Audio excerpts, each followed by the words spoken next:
हरिओम। इसी जगत में जो जन्म लेते हैं अवश्य मरते हैं, इसलिए उसका नाम मर्त्य है। जहाँ जन्म होने से मृत्यु की तरफ हमारी यात्रा शुरू होती है, इसके नाम जगत हैं, क्योंकि जन्म गत मृत्यु, जगति जगति इति जगत।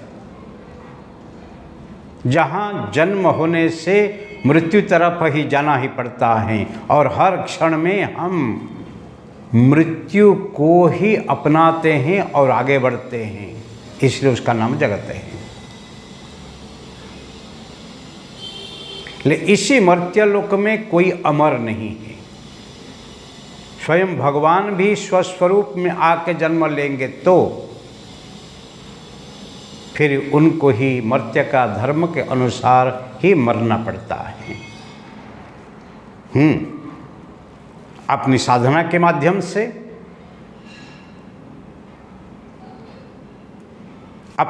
अपने संयम के माध्यम से आप चिरंजीवी बन सकते हैं, दीर्घ जीवन को पा सकते हैं। परंतु अमर कभी नहीं है। कोई 50 साल जीता है तो कोई 500 साल, कोई 5000 साल भी जी सकता है, क्योंकि आप जैसे ही साधना करोगे, जैसे ही आपके जीवनचर्या को ही उत्तम से उत्तम माध्यम में उपयोग करेंगे, फिर आपके जीवन आयु, जीवन की सीमा वो भी बढ़ सकती है, परंतु अमर कभी नहीं है। इसलिए कहा गया है, अश्वत्थमा बलिर्व्यासो हनुमानश्च विभीषणः कृप परशुरामश्च सप्तैते चिरंजीविनः। सप्तैते चिरंजीविनः। अश्वत्थमा महाभारत में द्रोणाचार्य के जो पुत्र हैं अश्वत्थमा, वो भी अभी तक जिंदा हैं, ऐसे कहा जाता है। बलि ही, राजा बलि,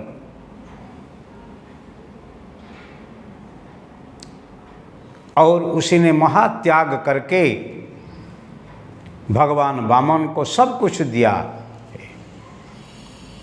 और भगवान वामन उनको पाताल लोक को में भेज दिया, और वहाँ पर जाके बलि भी अभी तक राजा रूप में रहे हैं। और व्यास वेद को संकलन करके ब्रह्मसूत्र को रचना करके पुराणों उपपुराणों को ही रचना करके ही अभी तक भी ज्ञान का विस्तार करने के लिए जीवित हैं, ऐसे भी विश्वास हैं। हनुमानश्च, भगवान राम जब स्वधाम पधारे तब उनके जितने सेवक थे सबको लेके साकेत धाम गए। परम भक्त हनुमान कहे, हे भगवान, आपके नाम संकीर्तन जहाँ जहाँ ही होता ही रहेगा और वहाँ पर मैं ही रहूँगा, इसीलिए आपके साथ में साकेत धाम आने के लिए तैयार नहीं हूँ, इतनी कृपा करके मुझे यहाँ रहने दो। तब से हनुमान हर एक सत्संग में जाके ही विराजमान होते हैं, ऐसे ही विश्वास है।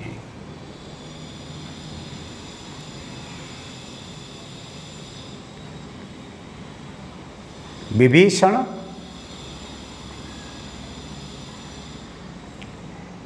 रावण के बाद लंका के अधिपति, जिसको श्री रामचंद्र ने बनाया,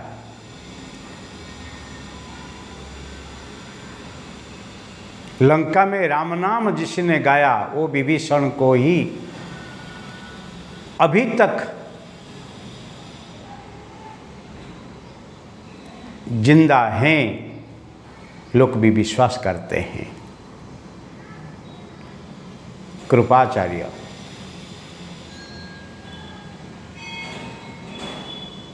पांडवों और कौरव के जो कुलगुरु हैं, कृपाचार्य अभी भी जिंदा हैं, ऐसे विश्वास हैं। परशुराम, भगवान परशुराम, वो अभी भी जहाँ जहाँ अधर्म फैलाने वाले जो होते हैं उनको संहार करने के लिए परशुराम ही अभी तक जिंदा हैं, ऐसे कहा जाता है। ये सप्तैते, ये सात सात महाविभूतियों अभी तक जिंदा हैं। हजारों साल अतीत हो गया है, फिर वो सब जिंदा हैं, ऐसे विश्वास हैं। जैसे कहा जाता है भले 13 साल की ज्ञानेश्वर भगवान हो और 13,000 सालों के चांगदेव हो, पर चांगदेव जब शेर सवारी होके आते हैं और ज्ञानेश्वर भगवान जो उटले के ऊपर बैठे थे, जो बारंडा के ऊपर बैठे थे, वो निर्जीव मिट्टी हैं और उसको कहे हैं चाल। महाअहंकारी, महाहठ योगी चांगदेव शेर सवारी होकर आते हैं और हम उनको स्वागत करेंगे। और 13,000 साल जिंदा रहने वाले चांगदेव जब देखे एक निर्जीव मूर्ति का जब ज्ञानेश्वर भगवान को लेके आ रहे हैं, तब जीवित शेर के ऊपर सवारी होके आने वाले चांगदेव फिर उनको साष्टांग प्रणिपात करते ही अपने जो हठ योग और इतनी लंबा जीवन जीने का व्यर्थता है समझ लेते हैं। ऐसे ही दीर्घ जीवन मांगना नहीं, परंतु आपके जीवन दिव्य हो, हंसते हंसते रमते रमते आपके जीवन निकल जाए, वही ज़रूरतें हैं, परंतु लंबा जीवन नहीं। इसलिए भाइयों बहनों, जो सब चिरंजीवियाँ हैं वो लंबे जीवन तक जीते हैं, परंतु एक दिन उनको ही मरना ही पड़ेगा। मृत्यु अवसंभावी है, मृत्यु किसको छोड़ने वाले नहीं हैं। इसीलिए मर्त्य लोक ही मर्त्य है, मर्त्य ही जगत है, वो ही भव हैं जो परिवर्तनशील है, जो बना गया है वो एक दिन ही नाश होने वाला है। इसलिए उसको समझो। हरि ओम।